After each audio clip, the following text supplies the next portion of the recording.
मौज पर 5 लाख रुपए जीतने का मौका और इंडियाज गॉट टैलेंट के सेट पर सेलिब्रिटी से मिलने का मौका भी। #मौज बना हिट हो जा पर वीडियोस बनाओ और हिट हो जाओ।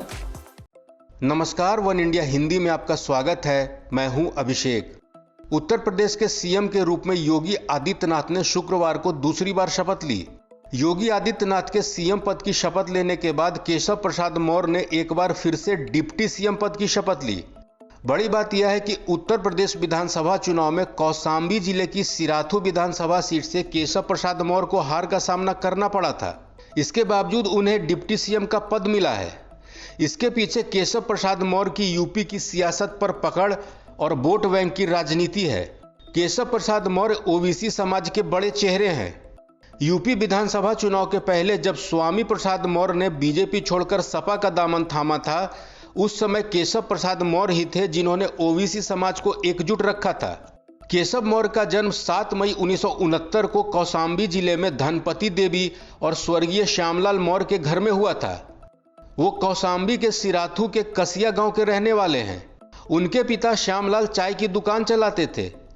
उनकी शुरुआती शिक्षा दीक्षा गांव में ही हुई थी।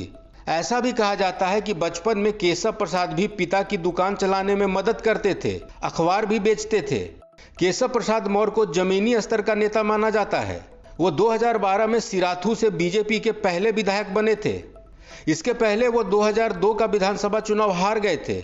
उसके बाद उन्होंने बांदा निर्वाचन क्षेत्र से निर्दलीय के रूप में चुनाव लड़ा।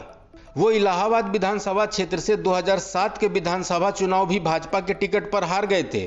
केशव प्रसाद मौर्य विश्व हिंदू परिषद के कार्यकर्ता के रूप में 18 साल तक प्रचारक रहे।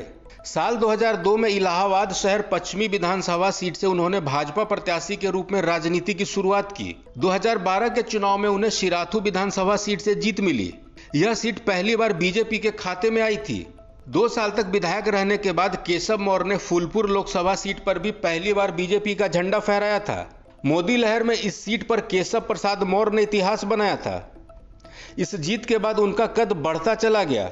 इस बार के विधानसभा चुनाव में सिराथू से केशव मौर्य को हार का सामना करना पड़ा था, लेकिन एक बार फिर से उन्हें डिप्टी सीएम का जिम्मा दिया गया है।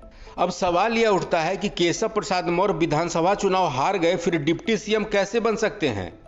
जवाब है कि बीजेपी उन्हें विधान परिषद के रास्ते सदन का सदस्य बना सकती है। बिना विधानसभा या विधान परिषद का सदस्य चुने हुए केवल 6 माह तक ही कोई मुख्यमंत्री या मंत्री रह सकता है। इसको देखते हुए 6 माह के भीतर विधानमंडल के किसी एक सदन का सदस्य बनना जरूरी होता है।